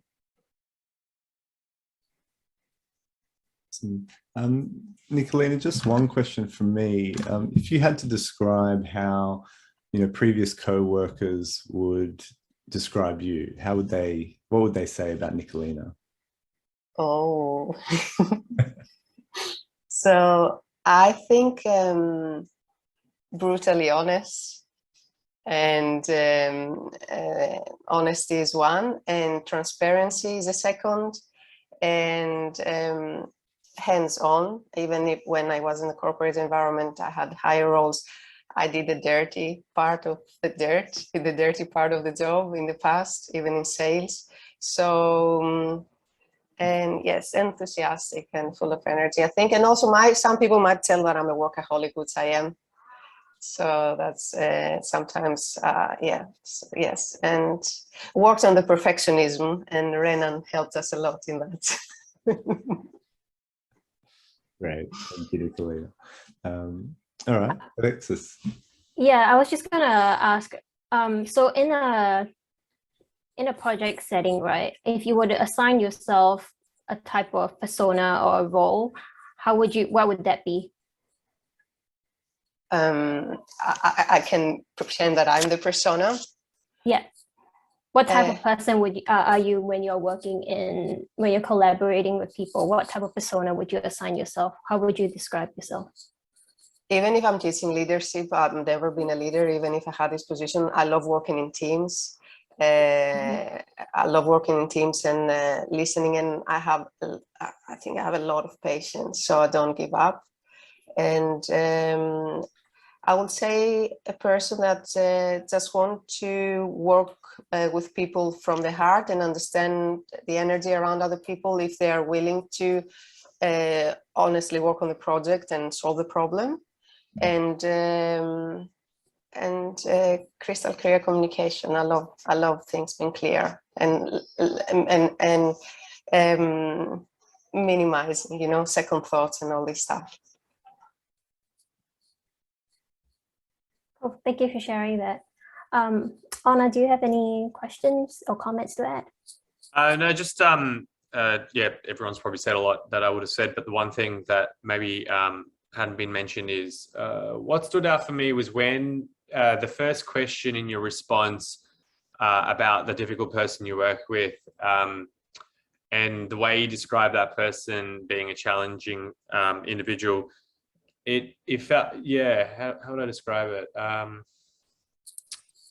Felt potentially like hints of you judging him or making him wrong for how he was, of being a bit short and so forth. So just thinking about treading carefully with that. Because I could imagine that would have been a frustrating experience for you. So when you talk about it, it comes up, the emotion linked with it, but just might want to kind of empathize with that, keep a level of empathy with that person as well when you're describing it. Sorry, I don't know if I was entirely clear in my response or feedback. I was too honest, probably, the way I described it. I have to be more diplomatic. Yeah, like it could just hint towards the problem was with him, not with me. And I'm not saying that that there was a problem with you in the matter, but yeah, it's just, like you say, just kind of being more diplomatic. Thank you. And if we're starting the feedback round, great job with your energy. Smiling is always a great thing. So definitely, you captivate people when you start talking and smiling about your history. We can empathize with you and relate more with your story, and we feel that positive energy. So great job with that. As Honor just mentioned, be careful on how you describe situations. Not that it was a bad description or anything. You did a good job throughout. I think you did a great job on overall with all your answers. But when you're telling specific situations about specific people, try to be neutral in terms of their representation in your story. So as Honor was mentioning, you don't put any negative connotation into anyone. So it's kind of it's no one's fault. You should kind of sell the ideas as if it's no one's fault, but the situation happened in a way, and you had to deal with the challenge of the situation, not the challenge of the person. So if you can kind of frame it in that way, you kind of let everybody understand what you're talking about without putting a blaming to someone, which is a good thing. So and it shows that that you can manage those expectations and manage people. So it's a good skill to have on how you frame that story. But overall, really good job. Thank you. Thanks, Renan. That was much more eloquently put than my attempt. Nicolene, I think you did a great job. It felt so natural and authentic the way you communicated. I think you communicate really well. I really like to see how you use the same style in some of the other topic areas. So as you go into the UX interviews, bring that energy, that sort of fluidity into, when you're going through your portfolio pieces. Obviously, we didn't get a chance to see you do that in this webinar, but thinking that would fit in really nicely with those other parts of the UX interview. Okay, so I'm just going to check the Q&A. So we've got a couple of questions. Alexis didn't give her feedback. Oh, sorry. My bad. Go ahead. That's cool. So I think just overall, usually when I ask these questions at interview, it's because I am hiring for someone that is maybe a mid-senior level designer that is expected to work with different stakeholders from different key areas. So there's a lot of, to Renan's point, managing stakeholder expectations, and also maintaining a level of diplomacy when there are varying or conflicting feedback from stakeholders as well. So that was what I was trying to tease out. But I guess, because obviously you're a student in Hannah's project, so maybe you don't have the experience to actually articulate and bring that through. So we could, basically skip that for now. But just to note though, because when I did have a look at your CV, it did mention that you have that relevant experience. So you kind of also need to ensure that when you go through what you have in terms of the experience, that you'll be able to draw that and bring that to life as well. Because you've clearly mentioned that you have extended overall lengthy professional experience. So maybe draw some of that stakeholder management skills that you have in those past jobs that you have into that question, if you're relying on that to get the next job. Because I think, I don't know, if you're leaning to getting a lead role, you want to manage expectations. Yeah, I think, thank you so much. I really appreciate it. Yeah, I think it's interesting for someone that it's, if we have to go into a junior comes with other things, I can adjust to everything because I love the industry. So I'm happy to, I don't have to be where I used to be in my past positions, my past career, because it's a new thing. So a combination of everything would be great. Like even, yeah, thank you so much. Thanks. That's a good segue to one of the Q&A, one of the questions of the QA that someone asked, Jennifer asked, how would you go about answering the question if you were asked how many years of experience you have on UX do you have? And going back to what Alexis mentioned about your CV, Nicolina, you mentioned that you had 14 years of experience in UX UI, when like you have 14 years of experience overall, and then you have a little bit of experience now with UX. And it's good to specify that so it doesn't come out as if you're trying to mislead the recruiter in faking your 14 years of experience in the design field. So it's good that you mentioned like you have 14 years of experience in general. That's great. And then you specify, and I've been specializing in UX for the past X month or like 1 year or like whatever, right? Like, so you specify that you have a lot of experience as a professional in general, and you're specializing in UX for this amount of time, even if it's just a little time, right? So to answer Jennifer, that's kind of how I would suggest you to answer those types of questions. Like if they ask you, how many years of UX experience do you have? You tell them, even if you only study, you never work with it, you can say, look, I have 10 years of experience as a professional, but I've been specializing in UX, even as a student, for the past 2 months. I started a course, I started doing harness projects. I already delivered one project for one client, and I'm working on my second project, and I've been studying whatever other courses I'm doing, and I'm looking for a positioning in this industry now. So you kind of sell yourself still as an experienced professional, not necessarily an experienced UX professional. And if you're just coming out, like if you're quite young, you're just coming out of university, then they would expect you to not have any experience whatsoever. So it's completely normal for you to just say that you're starting now. It's you're focusing on your UX career, but you're looking for your first job, and that would be totally expected from the recruiter side. Yeah.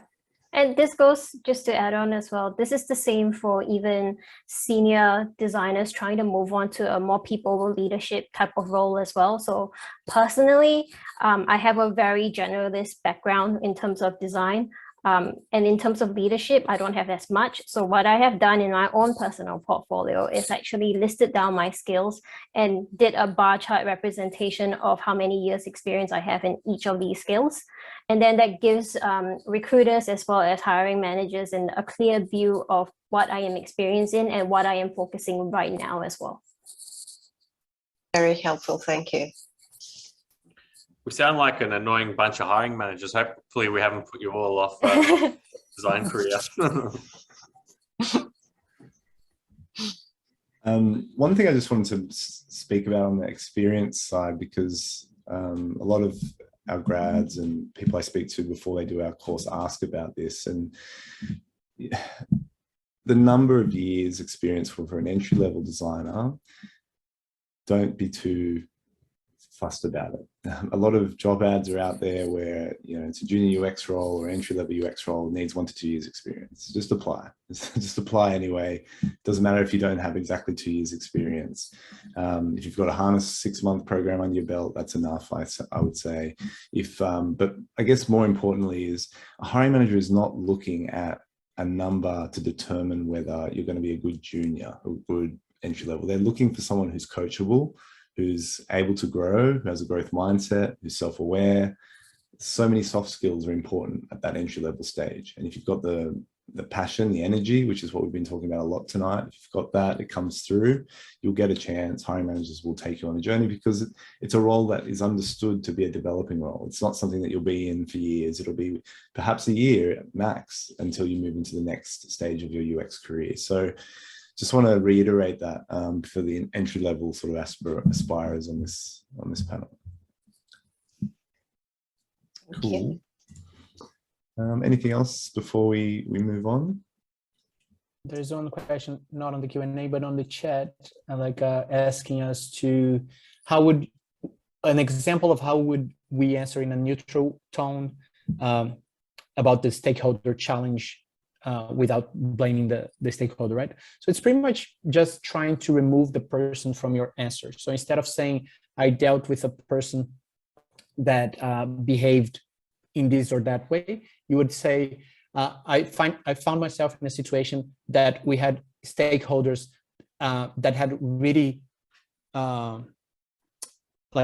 hard way of thinking about UX. They didn't want to go through the normal UX flow and design thinking process, and they wanted to have a hard solution set on their own opinions. And the way I dealt with that, and then you start describing the way you dealt with whatever situation, right? But it's kind of just removing the person from the situation pretty much, and you kind of generalize a little bit and depersonify. Is the opposite that what you wanted to do with storytelling and personifying your story from the positive side. When the story is negative, you want to depersonify it pretty much. So you want to kind of generalize a little bit more, because then whoever is listening to you, they won't feel bad about that person, because then you convert a person into a neutral group almost. You said, I found myself in a situation with stakeholders that were being challenging about a certain topic. So you didn't mention anybody, like you didn't call anyone names or anything like that. And then once you tell on the opposite side of the story, once you're telling a positive thing, then you try to become more relatable, more personal. That's when you create a persona to tell your story. That's when you want to talk about your childhood as a person who loved UX or design in general. That's when you try to make a lot more relatable. When it's a negative, you want to not make it relatable. That's kind of the balance there. Great. So we're going to move on to our Q&A section shortly. Thanks, Nicolina, for that segment. Appreciate your time. But before we do, just a quick segue, a little bit of a plug about next week. We have a UX project that's going to commence, and I thought I'd mention it because we've got Honor on the panel. Honor will be mentoring our next UX project, and this will be with an organization called Good On You. So if you haven't checked this out, you can have a look on our website. Just go to the project section and you can see our Good On You project, which is starting on the 1st of March. We've got a few places remaining. And this project is with an organization that is one of the world leading source of trusted brand ratings for fashion, basically ethical and sustainable fashion. And so you can read a little bit about the brief here. It'll be a 9-week project where we run over a full UX design process, from everything from the early research phases through to the design phases. And so, yeah, good opportunity to get that portfolio piece, get a good foundational understanding of UX, and decide if you want to continue with us doing more projects or if that's all you need. So I'm happy to speak to you after this. If any of you are interested, I'll put a couple of links in the chat shortly. And yeah, we'd love to see you on the project. We've just recently signed a new agreement with Zfire, which is a study now, pay later option. So if you aren't concerned about financial restrictions to make payments for the course, they have an interest-free payment plan all the way up to 36 months. So you can finish the course and have $30 per week repayments if that's what you need to be able to get your start in this area. So we want to try and support you with that. Harness Projects covers the interest rate for you. So it's a bit of a sort of an arrangement we made to try and get more students to be able to access UX. Okay, so enough of the plugs, back to the good stuff. That's a really good plug. Awesome, thanks, Alexis. So we're going to jump to Q&A. So just a reminder for everyone, and especially those who may have joined late, there's a Q&A button bottom of your screen. Feel free to post any questions there, and we'll go through them bit by bit. You're scheduled to finish at around 9 o'clock, so we've got about 25 minutes. So make sure you get your questions in.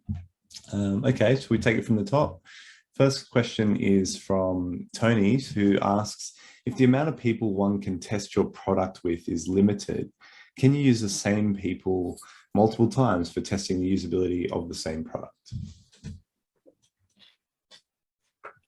I'm happy to go on that. Actually, we've just gone through a structured, I guess, design process with a panel of end users. So that's for our startup called Caltree. And we did use the same users to go from problem validation to ideation and then solution testing. And you know, there's sometimes value in actually taking those same people on that journey, because you can go quite deeper into it once you've had more than one call with them. So I think it's totally relevant. I guess it's just got to be a good reason why you're not going to kind of test the same set of things with them. You're probably going to want to, each time you catch up with them, it's improvements to the product, it's something that's progressed, and then you're doing a new round of testing to go deeper and deeper into it. So yeah, it's certainly applicable. I think in most cases, how you test in some ways should be designed for the specific project that you're working on. So is this something that's good to go and do guerrilla testing, like going on the street and testing with whoever you come across? In our case, our product is highly specialized. It's a technical product. So we needed specific people, these engineers that we needed to test with. We also wanted to keep our solution, we wanted to go deep with those set of engineers because, you know, you can only get so much out of a 30-minute or 1-hour conversation with someone. So we really wanted to unpack the problems with them, really want to get into the solution with them. So yeah, there's horses for courses, and it's just about pausing to think, what's the right testing strategy for where you're at with the product?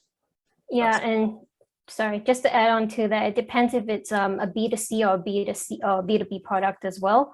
So in my area, which is in banking, we don't actually recycle our customers. There is actually service level agreements in place with all our research agencies to make sure that we don't get the same participants being recruited too often. They can't come back to the same, I guess, project for testing within a span of like 3 months at least.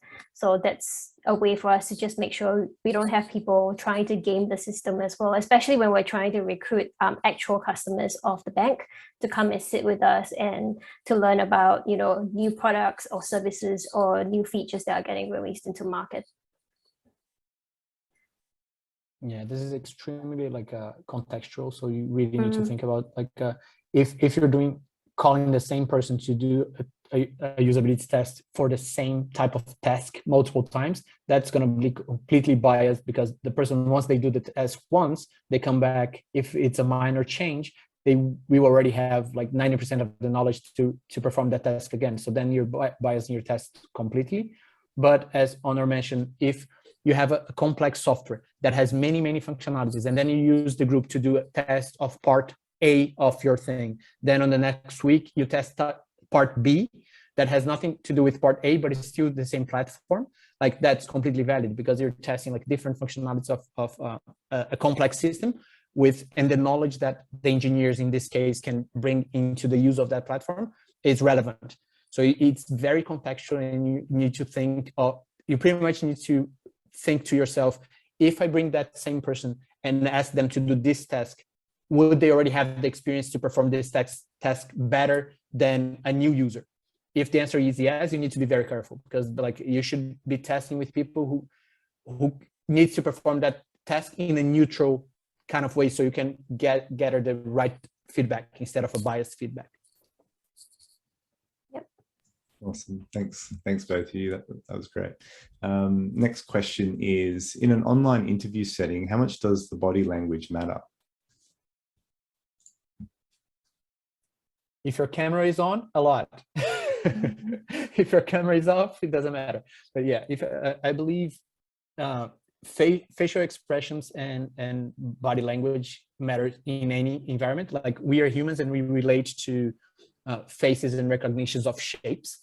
So the more we can recognize on how you're acting, how you're behaving in your facial expressions, the more likely we are to relate to you. So that's why smiling is so important, looking eye to eye, like having that eye contact and using hands to move. Like if I sit with you here, like lean back and then start looking to the sky, and keep talking to you, like that's going to be extremely odd, both to you and I probably. So all the body language and facial expressions extremely important. One little trick that I do sometimes when I have a sort of a big meeting or I get nervous before a presentation is just like some priming. So, you know, things like deep breathing, getting your oxygen levels up in your body, trying to raise your energy level. You know, it's something that I'm always trying to work on. I'm an introverted person by nature. I sort of have a certain way of speaking and I'm aware of it. So it's like, how do we sort of bring up the energy so that when I get into that room, I make an impact, I'm remembered and that sort of thing. So there are all sorts of different techniques that you can do prior to the meeting to get yourself ready. Yeah, totally. And just to go, you know, be personal and vulnerable with that, like that's something I'll do, like for an interview or some important meeting, like I'll be jumping up and down in the room on my own, like pumping my fists out in the air, just trying to get into the zone, yeah, to really raise your energy. So, you know, if it feels awkward, it's good, because that's probably a sign that you're getting out of your comfort zone, you're getting more emotional range in yourself, and that helps with your expression in the interview. Great. I'm gonna plug like a link from TED Talk from Amy Cuddy from 2012, I believe, about power posing. Like, so you do like your body language can shape who you are. So power posing before meetings, like doing like the Wonder Woman, like doing like that, and all of that actually changes your energy. Like it's a real thing. There's science behind it. I'm posting on the chat now. Check it out, because definitely like the way how you handle your own body can shape your energy around like an interview process. It's very beneficial to work it out. 100%. I practice that. I actually try to do a lot of my face-to-face interviews standing up rather than sitting down, because posture is really important. And by standing up, you try to pay more attention as well. I think another tip from me is I actually have really bad anxiety as well, is that if there's somebody that you trust, get a pep talk from that person, to just tell that person to say how great you are. Just kind of have that, you know, affirmation just before you get into an interview. Even if that person doesn't have time, a little hug, a little handshake, anything to just give you that physical confidence to just take that meeting, to just say you're okay. Awesome. Thanks, Alexis. That's such a good point. Okay, and moving on to the next question from Sarah. What questions should we be asking the interviewers about the role that we are interviewing for? Good question. Culture. Yeah. Go further. Sorry, I interrupted you, Anna. Do you want to go first? Okay, cool. I was just saying culture because I think it's really important to try to unpack what it's like working at that workplace. A good question I always ask is, what was the reason why that this role is currently open, in case there was a predecessor? Yeah, and unpacking more on that culture side. Like I usually ask pretty much exactly the same thing about what's the culture of the company and what's the culture of the direct team that I'm going to be working with. And like, what are the processes inside that team? Like what type of design flow do they usually follow? Like what type of methodologies do they use? What are the roles inside the team? Who is responsible for what? And a lot of those answers is trying to get the vibe on how people will talk about their own peers. Like I'm not necessarily trying to find if they do the best design process ever. It's more like, okay, do they interact among themselves? Do they like each other? How they talk about themselves? How they talk about the process that they do? Do they like the work that they do? Because a lot of times when people start describing those day-to-day tasks, they might already put all the heavy weight of stuff that they don't like doing, and they start like sighing and oof, we need to do this, and then you can already see that the culture or the team energy is not that good. So you can, the more you ask about that culture and questions around that, the more likely you are to catch if it's a good culture or a bad culture, in that sense of like good team energy, good like a friendly environment, those kind of things. Awesome, thanks. Okay, moving on. So this anonymous question is, I'm doing my first survey. What would be the best way to get people to respond if you don't have the budget to pay people? Good question. It depends on what context it is. Like if you're doing a survey for like a project at Harness projects or something, like, and it depends on if it's B2C or B2B, you know, first point of call for me is probably just going to my friends if it's more B2C and just asking them to do it, you know, as a personal favor. You can find interest groups about anything these days. And you can find them on Facebook, on LinkedIn, you know, Facebook if it's B2C, particularly LinkedIn if it's B2B, and you can participate in that group, you know, have a bit of conversation and then post something where, as an opportunity for people to give feedback onto it, and you probably pick up a few people that way. Yeah, there are a few things off the top of my head. I'll let others add to it. Yeah, that social media aspect is definitely like a nice way, like you can go hunting for it.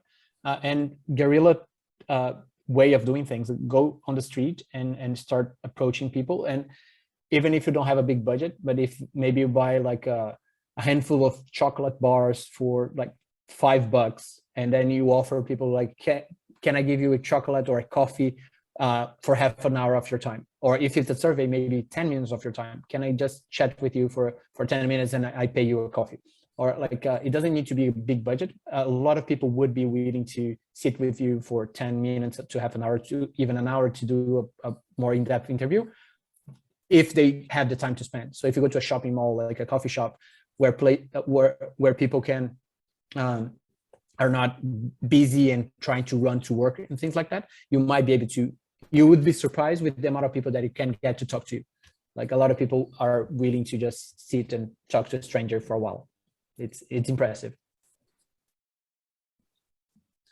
And just further to Anna's point about interest groups that you might find, this might not work for every research topic that you might be covering, but if the research might be linked to a product that people really want or really like, or if it's a cause that's really motivating, has a social angle, you can use that as the framer for why their input would be super valuable. And so you almost motivate them on an intrinsic level rather than say just a cash payment. It's like, you know, your input may help us create a product that can support millions of people's lives in this domain, right? Like something to speak to people's other, you know, altruistic side. So that's just one thought if it happens to match your research theme. Okay. Moving on, is it acceptable or even desirable to show speculative or personal projects within your portfolio? Definitely. You know, that for me is a sign that, you're motivated to the extent that, you get onto side projects, you're kind of tinkering about on the background.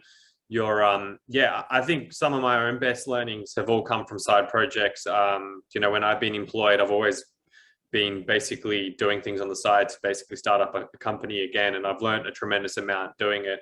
So I think there's so much you learn from those projects, and there'll be a lot of things that you can bring to the interview.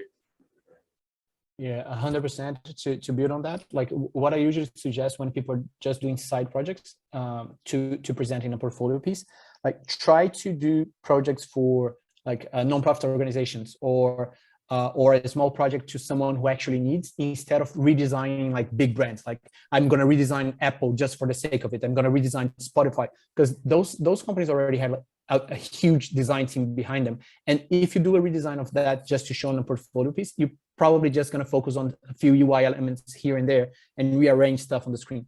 If you go out there and do a project for a nonprofit organization who has a terrible website, and you bring them from nothing to a nice enough project, even if they don't apply anything, just for your portfolio, but that's a real case study. That's something that you can discuss about, like you can bring all your rationale behind it, how was your research, and it's 100 times better than you presenting a redesign of Apple.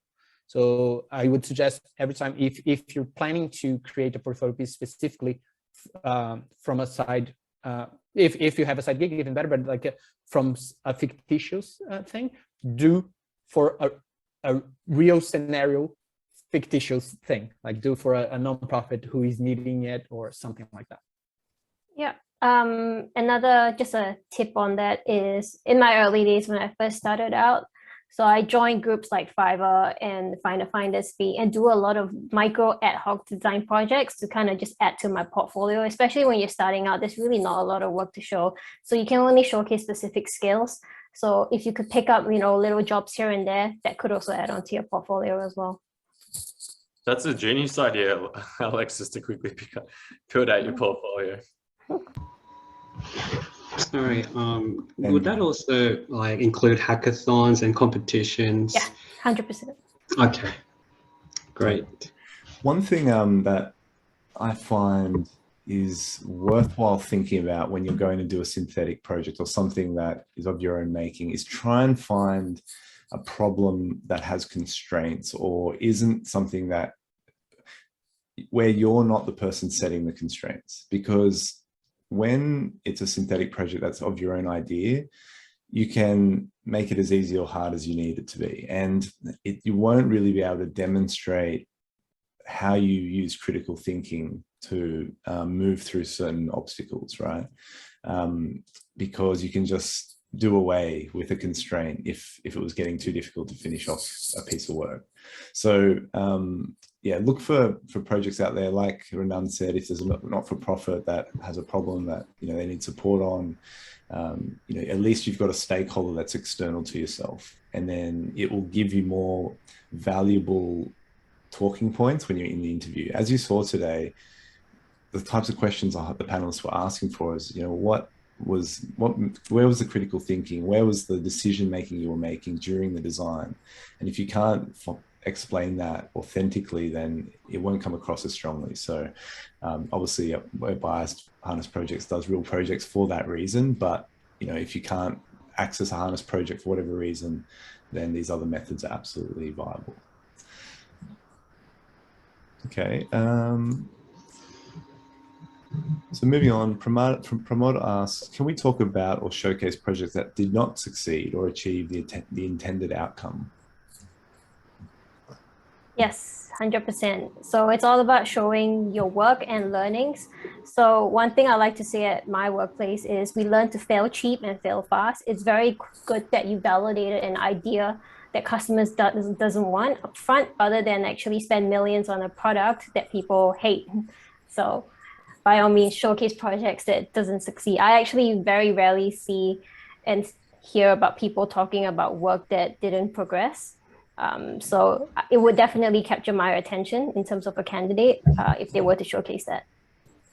That was actually something that I already used in a few of my interviews. I asked people to give me an example of a project, a successful project, and then I let them talk. And after that, I asked, okay, now give me an example of that, an unsuccessful project.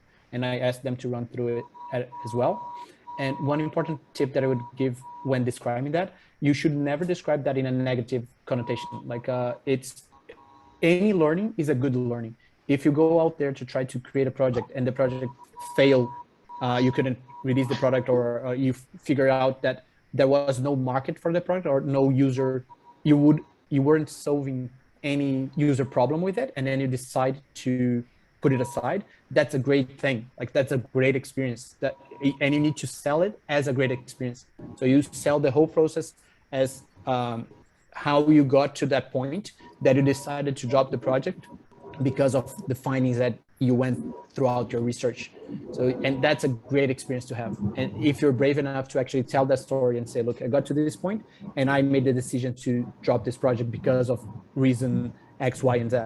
And that shows how confident you are with your own methodology, and that you're brave to, instead of following just for the sake of following with a failed project, you drop it. So yes.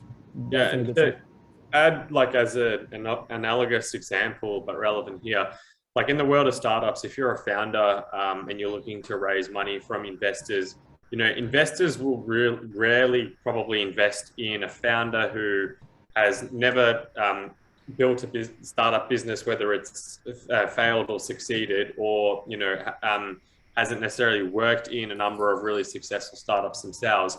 So, you know, for investors like to hear that you've had a crack and you failed and you've learned those lessons. Everyone knows like failure is the most painful thing. So when you fail, the lessons you learn from that are probably like the most deeply anchored in, you know, lessons for you that you won't forget after that failure. So yeah, I think even in this case for a hiring manager, if they hear about your failures, they'll know you're going to be wiser next time around. You're probably not going to make those mistakes again.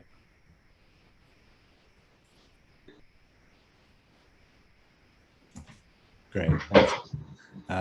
So we'll move on to the next question. As a UX student, I'm starting to look at jobs and most of them state UX/UI as the title of the role. How do we navigate that when we don't have UI experience?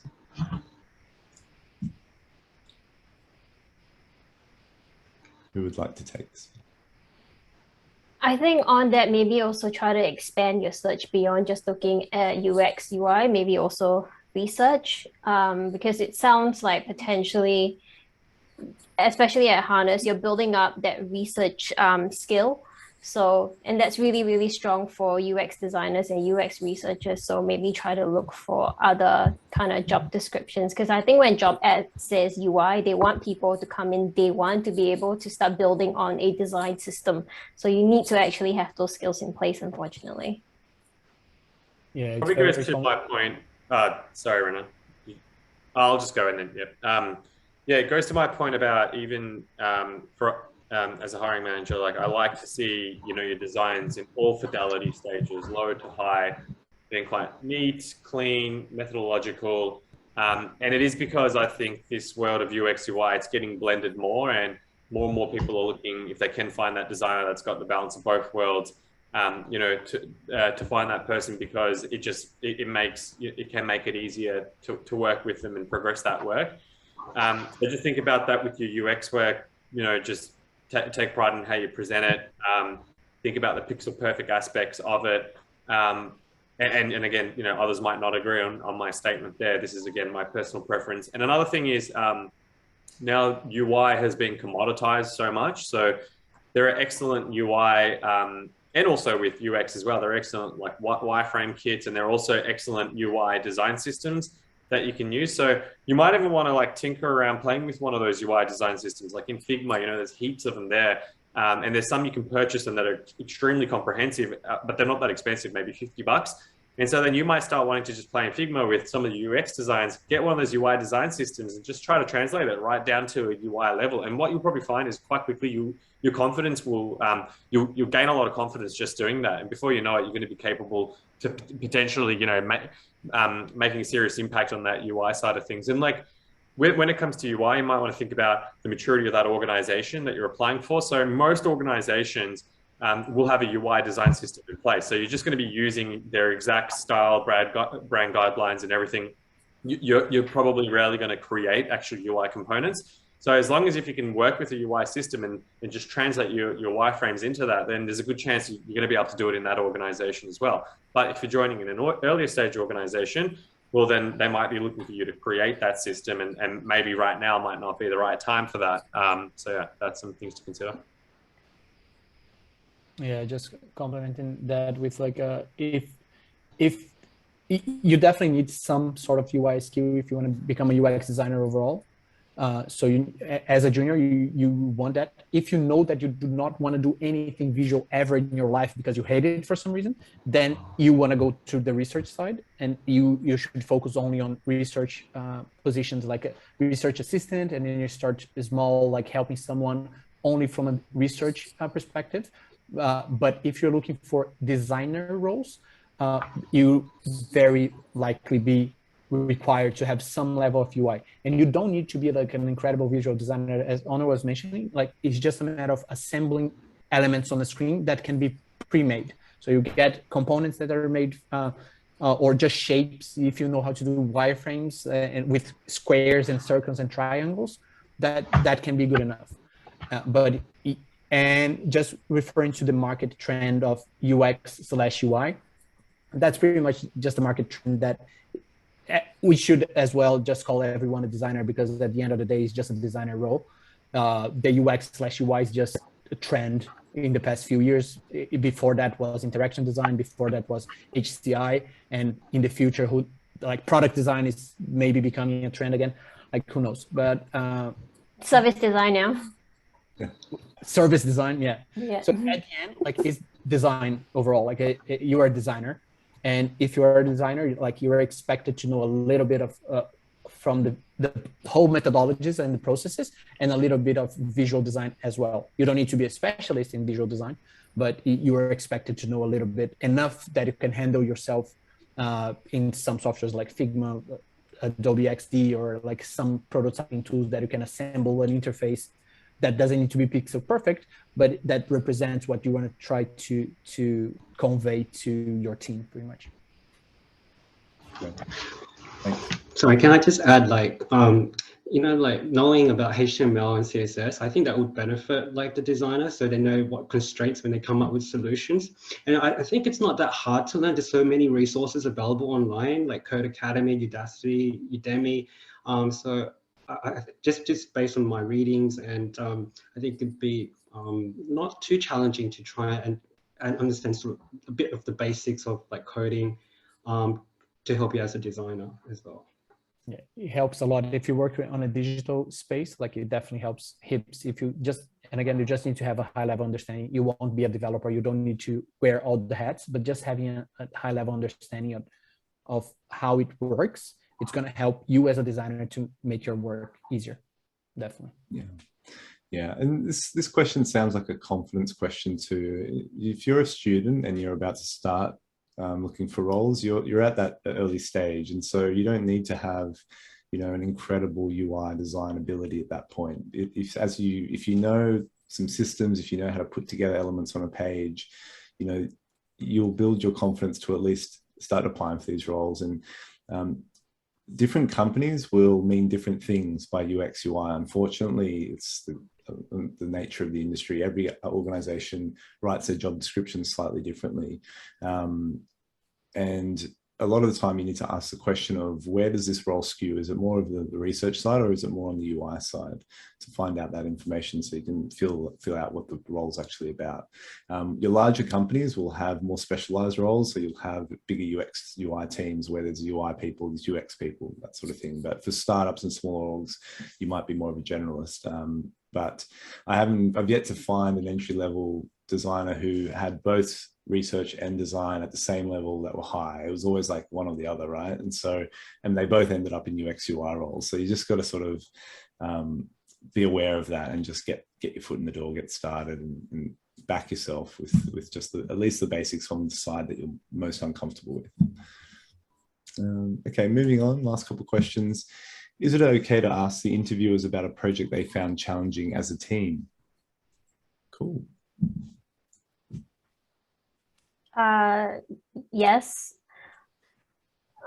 Sorry, are you asking about in the context of our work or in the context of a project that we have mentored? I think this is more your hiring manager role, Alexis. Like, is right. You know, in your team, what was a challenging project? I think this question then, it's a good way to understand and tease out the culture of the organization if you were to ask this question. Also, I think it's a good one to just like take people aback and let them have a think about to answer. So it's great. Yeah, agreed. Yeah, definitely a good question. You can Right. ask that confident, like with confidence. Yeah, I'll definitely remember you if you ask me that question. Really good one. True. Fabio asks, how many people do you consider valid for a survey? Any minimum number? The way I usually approach like quantitative and qualitative studies, like for qualitative studies, I usually try to around 5-ish for each round of iteration that I do, minimum. Not minimum, like, yeah, but around 5-ish. And for quantitative studies like surveys and analytics of any sort, I try to aim for 40 and plus. It depends a lot on the study though. Like, it depends a lot of the type of result that you're trying to achieve, or what kind of results do you expect back. But kind of the rule of thumb that I go with is kind of qualitative minimum around 5-ish, quantitative 40 plus, to get like a good feel of the types of answers that I get. But again, it depends a lot on the type of study. Yeah. And there's I've forgotten the designer or the researcher's name, but I think he was from Denmark or somewhere, who came up with the rule of thumb 5 as well. That typically, if it's the interview-based testing, you will capture 80% of the insights that are valuable after you've interviewed with about 5 people. And so, and that's kind of what you want. You want that, when you're going through tests and rounds of testing, you just want to catch all the key things. And usually within 5, you'll get that. So that, yeah, there is some research online. If you look it up, you'd find it. I agree with that, and that's typically the benchmark. However, I think if you work for some larger organizations where design thinking might not be at its maturity, you would have stakeholders that will question, oh, you only tested 5 people. We know our product better. You shouldn't listen to those 5. And therefore, you might have to recruit a few more people to get statistical significance, and also to validate your findings as well, just so that you build that confidence with your stakeholders. It's less of a reflection of your work, but more of building trust with the organization. Very good point. Absolutely. Okay, last question for the night, everyone. Anonymous is doing a research for their Medium. I'm not sure what that is, but and creating a database of the most recommended books by experts. Cool. Could each of you mention 3 most important book suggestions for beginners? Thank you. Don't Make Me Think is a great book. Lean UX Design. Lean UX actually is just the title of the book, is just Lean UX. Don't Make Me Think, and the last one, what is the name?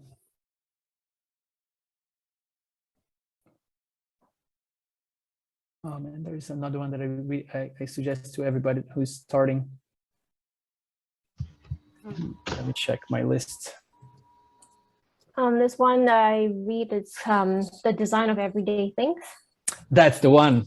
Oh, yes, is that the one? That's the one. The design, yeah, Design of Everyday Thing. Like Don't Make Me Think and Lean UX for starters are amazing books to start with. I've got one that I quite enjoyed, which is called Creative Selection. And it was about one of the early engineers working at Apple and designing some products that he had to pitch to Steve Jobs, and just about how ruthless the rounds of iterations were to get to perfection. And the other one, which isn't so much on UX, but it's called That Will Never Work. And that's the story of Netflix's founder and how they built Netflix. And it's just like the messiness of design essentially as well in product development. And I believe there's a podcast that he made a podcast that he talks about like stories now. He interviews people like about their ideas, and then he approaches with his approach that he did on Netflix as well. Quite interesting. And that's my recommendation. I don't know if that's coming out around Zoom, but yeah, it's the Field Study Handbook. Yeah. The Field Study. And Chip Chase, if you're interested. It's pretty meaty, but it's great for field research. So if you're a research person, you're into that, it's worth having a look. It's pretty in-depth. Cool. Well, that's all the questions we have for tonight. And so I guess we're going to wrap up. We're just over time, but I think we pretty much were on point tonight. So well done, everyone. Thanks to our panel. Thanks especially to our students for their bravery and courage to do this in front of everyone. I hope everyone got a lot of insights from tonight. You had some great questions, and thanks for supporting these 3 as they went through their interviews. And stay tuned for the next one. We're going to do these more regularly, so we'll likely have another one next month. There was a great idea in the chat about potentially flipping the script and having perhaps our students interview our mentors and get them to present a portfolio. How about that? Oh my God. So it's been so long that I worked on my portfolio. Have to dust off the cobwebs, and so we'll see. That might be something interesting just to see, how they do it and what we can learn from that. But we'll be in touch. So the recording for this will be out probably tomorrow on email and YouTube, and if not Monday, but we'll try and get it out to you guys ASAP. So thanks everyone. Have a lovely evening, and we'll see you soon. Thanks, all. guys. Have a great Thank one. you. That was Everyone. helpful. Thank you. Bye. Bye.